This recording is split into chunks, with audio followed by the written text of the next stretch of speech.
forme. Merci à tous les deux d'être nos invités. Vous publiez L'urgence et l'essentiel, un dialogue publié chez Don Quichotte. On va en parler dans quelques instants. Une actualité lourde. Edgar Morin, vous êtes une nouvelle fois à côté de Tariq Ramadan. Quand on invite Tariq Ramadan, ce sont toujours de très nombreuses réactions sur les réseaux sociaux. Vous n'avez pas peur d'être à côté de lui? Dites-moi. Apparemment non, parce que moi, tel que je le connais, je pense qu'il est victime d'une importante rumeur qui l'accuse notamment d'avoir une double pensée.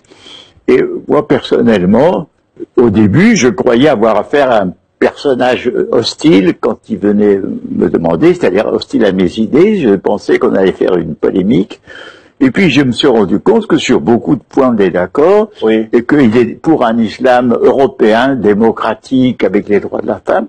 Donc, et qu'il fait tout pour diffuser cette idée. Donc, c'est difficile de jouer double jeu. Oui. Oui, alors quand on lit les réseaux sociaux, on voit des réactions. Par exemple, on dit Tariq Ramadan, vous êtes favorable à la lapidation, vous êtes favorable à l'excision. On lit ça encore aujourd'hui.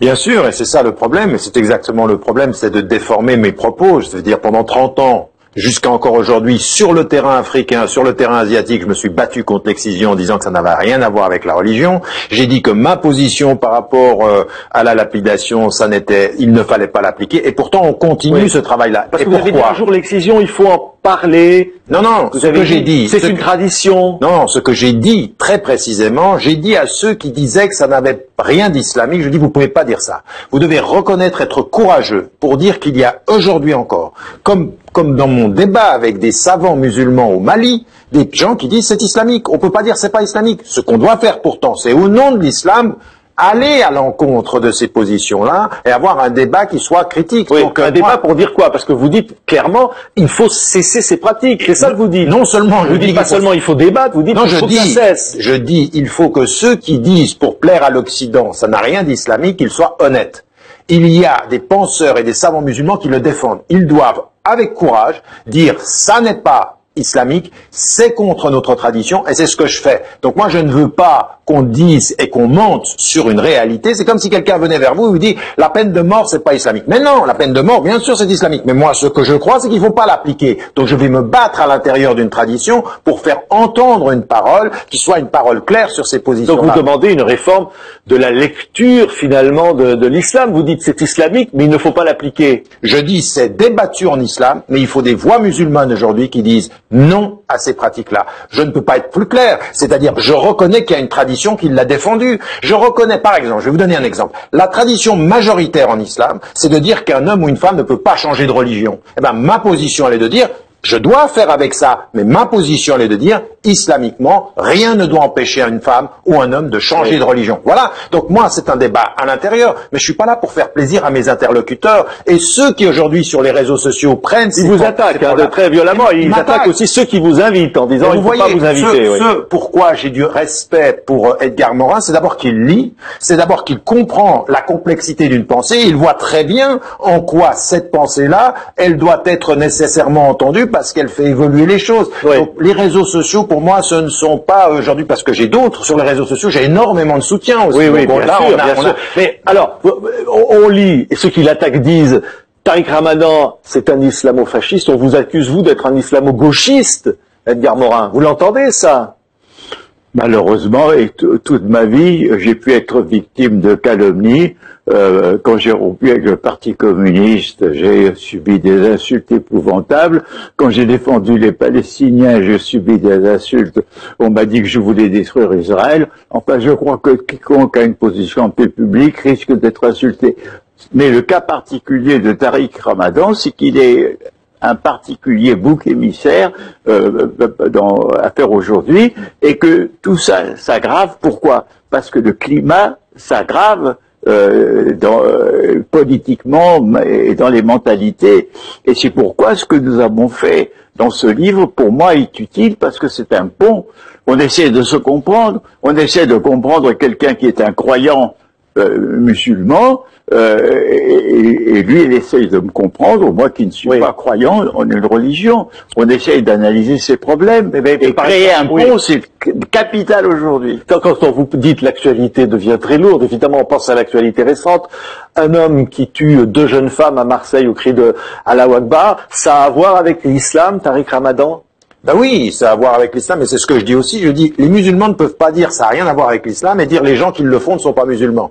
Bien sûr, mais maintenant, quand on a dit ça, on n'a rien dit. Ce qu'il faut que les musulmans fassent, c'est la condamnation, donc une condamnation extrêmement claire. Il faut qu'ils le fassent, vous dites, il faut qu'ils le fassent. De quelle manière? Vous savez, on n'arrête pas arrêté. Systématiquement, même quand je viens chez vous ou ailleurs, on n'arrête pas de faire cette condamnation. Mais ça ne suffit pas. Il faut, après, dire une chose qui est importante. Comprendre ce qui se passe, ça n'est pas le justifier. Comprendre, c'est essayer de comprendre les causes. Et les causes, elles peuvent être multiples. Il y a des jeunes, là par exemple, qui n'ont rien à voir avec la pratique, qui sont des démunis. Vous dites que ce n'est pas des radicalisés. D'ailleurs, vous refusez ce terme de radicalisation. Mais bien sûr, et énormément de chercheurs qui travaillent sur les chiffres et les faits refusent le terme de radicalisation parce que ça ne veut rien dire. Ou alors on dit, comme on a dit à Nice, radicalisation hyper rapide en une nuit. Oui. Non, c'est pas, il y a autre chose. Edgar Morin. Écoutez.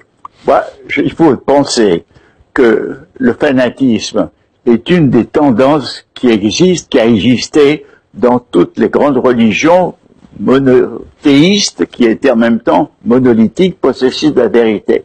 Donc ça existait, il y a eu l'Inquisition, il y a eu les croisades, il y a eu la mort du soleil de la barre, il y a eu tout ça, le christianisme, l'islam, ils ont connu le judaïsme, ils ont connu leur fanatisme. Ce qui s'est passé, c'est que ça s'est beaucoup calmé du point de vue chrétien européen, et que ce qui s'est passé, c'est que il y a une résurgence dans le monde musulman à cause de toute une série de conditions et de crises internes et externes dans ce monde. Voilà l'histoire. Quant au mot de radicalisation, moi, c'est un mot un peu difficile. Moi, ce que je veux dire, c'est que, et je l'ai senti par exemple quand la guerre d'Algérie a continué, qui a commencé en 54, au-delà de 56 où un compromis était possible, j'ai dit que c'est la pestilence des deux côtés, qu'on va avoir des dictatures militaires des deux côtés. En France, on a failli, et c'est le génie de Gaulle qui nous a sauvés, pas en Algérie. Eh bien, ça existe aussi actuellement. La radicalisation, c'est on va vers le pire des deux côtés. C'est ça que j'appelle la radicalisation. Oui. Mais quand on parlait de radicalisation, Tariq Ramadan, il y a le procès du frère de Mohamed Merah en ce moment. Vous aviez dit que Mohamed Merah était une victime politique. Ça vous est reproché, ça aussi? Oui, mais encore une fois, on sort les choses de leur contexte. La condamnation de ce qu'il a fait est claire et elle ne permet aucune discussion. Maintenant, j'ai regardé sa vie. Un jeune qui sort des cités, qui a essayé de chercher du travail, qu'on n'a pas les chiffres au niveau européen, parce que moi je travaille au niveau européen, avec tous ces chiffres-là. 90% des jeunes qui sont dans ce basculement vers la violence ont des frustrations sociales, ont des revendications qui sont... Ça ne justifie rien, bien entendu. Rien. On peut reconnaître qu'une personne... Oui. La question est de savoir, est-ce qu'on va uniquement condamner les conséquences ou on va se poser la question des causes? Quand Edgar Morin dit, les dictatures aujourd'hui du monde arabe, bien sûr qu'elles ont à voir avec le processus qui mène d'autres à la violence. Bien sûr qu'aujourd'hui, il n'y a pas de place pour la liberté d'expression. Donc c'est ça aussi ça qu'il faut qu'on comprenne. Et j'aimerais juste dire quelque chose rapide, je pense, aussi par rapport au livre. C'est que ce qu'on a essayé de faire, c'est aussi de sortir de ce clivage de uniquement parler de la violence pour parler de la mort, pour parler de la spiritualité, pour parler de la foi. Et ça me paraît aussi un pont très très important. On n'arrivera pas à se parler si on parle uniquement des morts. Il faut qu'on parle de nos conceptions de la vie. Il faut qu'on parle de nos sociétés plurielles. C'est aussi nécessaire. Là, on est à présent sur Internet, on continue cette conversation formidable entre tous les deux. Alors, on disait à l'instant, finalement, la conception, pour vous, lui, c'est le croyant. Vous, votre croyant, c'est la démocratie, Edgar Morin. Ça a toujours été ça, votre Dieu? Mais pas du tout, ça se passe pas du tout comme ça. Moi, tout d'abord, sur la question de la religion, mon point de vue, c'est que je ne crois pas que Dieu a créé les hommes, mais plutôt que les hommes ont créé des dieux et que ces dieux ont pris une puissance à partir des esprits humains. Bon, moi je ne suis pas religieux, mais je crois au mystère, je crois à l'inexplicable. Maintenant, ma croyance, c'est pas la démocratie, c'est la fraternité. La démocratie, j'y crois, mais je ne peux pas y croire comme une foi comme je crois à l'amour et à la fraternité. La démocratie est une institution bonne, très complexe, qui nécessite des pouvoirs séparés, qui nécessite une pluralité et des conflits d'idées, et qui n'apporte aucune vérité essentielle. Oui. Notre démocratie française, oui, elle a une devise qui est très bonne, parce qu'il y a le mot fraternité, oui, parce qu'il y a le mot liberté, parce qu'il y a le mot égalité. Moi, je crois en ces valeurs, et surtout à la fraternité. Donc, si vous voulez, ma foi, c'est la fraternité. Je dirais même, pour simplifier les choses, si je considère que notre monde est l'objet d'un conflit permanent, ininterrompu entre les forces d'amour, de liaison, d'association, de compréhension qu'on peut appeler l'éros, et les forces de dispersion, de conflit, de destruction qu'on peut appeler thanatos, moi, je crois en éros, et je combats Thanatos, oui, tout en sachant, oui, que je ne pourrai jamais l'éliminer. Oui, si je peux me permettre sur cette dernière question, cet appel à la fraternité humaine, ça c'est surtout une chose sur laquelle on se rejoint. J'ai écrit un livre après notre premier livre qu'on avait fait ensemble, et je lui ai dédié en fraternité humaine, parce que le Edgar Morin que j'étudiais quand j'étais élève et que j'ai rencontré en tant qu'homme et penseur, il y a une fraternité humaine. C'est un texte, oui, qui est fondé sur la reconnaissance de nos différences quant à la conception de la vie, mais la reconnaissance de notre revendication commune de la fraternité humaine, parce que nous devons partager, parce que nous devons donner. En même temps, vous dites, carrément dans ce livre, vous dites, je doute de ce que je pense, je doute de mes convictions, je doute de mes espérances. Vous êtes plein de doutes, vous le croyant. Ben oui, parce que je pense que croire, ça n'est pas confondre une conviction avec un dogmatisme intellectuel. Le doute rationnel quant à soi, le doute quant aux réponses que l'on a par rapport à sa vie, eh bien ça nous habite. Je refuse cette idée que croire ce serait une opposition au doute quant à soi. Et donc de ce point de vue-là, moi ce qui est, autant je suis appelé par la fraternité, autant j'ai un rejet intime du dogmatisme intellectuel, qu'il soit athée ou qu'il soit religieux. Le dogmatisme, celui qui empêche finalement qu'une réflexion se fasse. On voit bien parfois les problèmes que vous rencontrez. Exactement. Vous dites par exemple, vous dites sur la laïcité, je ne suis pas pour une laïcité dogmatique. Exactement. La laïcité dogmatique, ce serait celle qui serait mal comprise, oui, et qui serait, en l'occurrence, contre le religieux. La vraie laïcité, elle n'est pas contre le religieux. Ça existe, ça, une laïcité dogmatique. Telle symétrie, bien sûr, il peut y avoir des dogmatismes laïcs, mais c'est pas le même dogmatisme que les dogmatismes du dogme de la religion. C'est un dogmatisme périphérique chez certains, parce que le problème de la laïcité, c'est la liberté d'expression de tous, y compris de toutes les religions. Donc je pense qu'il exagère dans la symétrie. Enfin, oui. C'est intéressant d'avoir de tels désaccords. Ah non, mais pas toujours d'accord. Mais en même temps, vous dites, il faut s'ouvrir. C'est un livre qui dit, arrêtons le repli sur soi. Mais qu'est-ce que c'est le repli sur soi? Vous dites qu'il y a vraiment une menace aujourd'hui. Une menace quoi? Sur la liberté d'expression? Il y a une triple menace pour moi. La première, c'est le culte de la peur. C'est-à-dire, on est en train de nous entretenir dans la peur de l'autre.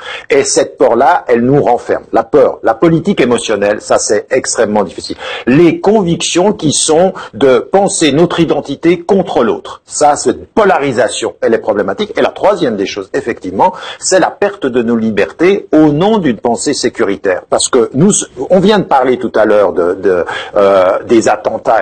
Et là, tout à coup, on est en train de nous enlever un certain nombre. Aujourd'hui, en France, comme on le voit en Angleterre, comme on le voit dans un certain nombre de pays. Parce qu'on va vous dire on est en guerre, c'est ça l'argument. Oui, exactement. Oui. Comme on était hier dans des états d'urgence, on enlève l'état d'urgence, mais on normalise une législation sécuritaire qui fait qu'en fait, on est en train de ça vous fait peur, ça, Edgar Morin, l'état d'urgence qui va maintenant être pratiquement inscrit dans la loi? C'est une menace pour les libertés individuelles?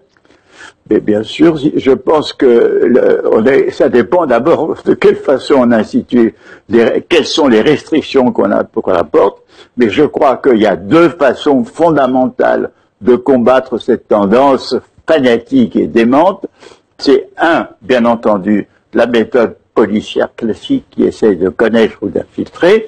2, c'est l'éducation, et c'est d'enseigner dans nos écoles primaires et secondaires la psychologie qu'il faut éviter pour être fanatique, d'éviter de réduire quelqu'un à son pire aspect, d'éviter le manichéisme, de croire que le monde est uniquement la lutte du bien contre le mal, d'éviter toute une série de perversions de l'esprit qui enferment l'esprit dans une idéologie fermée et qui empêche de voir le monde. Moi, je crois que dans le fond, c'est ça qui est important. Et d'autre part, je suis pas ce qu'on appelle la déradicalisation des esprits adultes. À mon avis, c'est une chose qui ne peut venir que dans des conditions où le fanatisme du Daesh perdra l'espoir.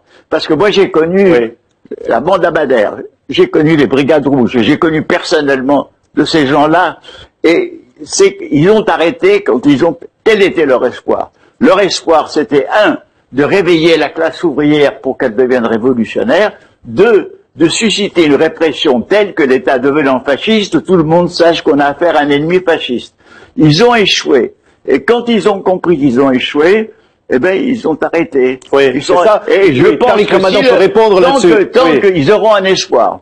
Et deuxièmement, nous ne sommes pas capables de leur apporter un autre espoir. Et c'est ça à quoi il faut travailler. Apporter un nouvel espoir, et c'est très difficile, et c'est ça le problème. Un mot, Tariq Ramadan là-dessus. Je suis complètement d'accord là-dessus, c'est-à-dire qu'effectivement, on n'arrêtera l'acte violent, non pas simplement par la sécurité, l'éducation, comme il a été dit, et puis un idéal, et un idéal qui soit un idéal de liberté, qui soit un idéal de société plus égalitaire. Ça, et puis avec une chose qui est importante, c'est sortir de la pensée victimaire, sortir du fait de se sentir victime tout le temps, mais de devenir un sujet, et ce sujet, il ne peut devenir sujet que quand il a un espoir de vie. C'est l'urgence et c'est l'essentiel, on va dire. Pour résumer le titre de votre livre à tous les deux, et ben c'était un grand plaisir de vous recevoir. Edgar Morin et Tariq Ramadan ensemble avec Claude-Henri Dubord pour lire la suite. C'est chez Don Quichotte ce dialogue. Merci à tous les deux d'être venus sur le plateau.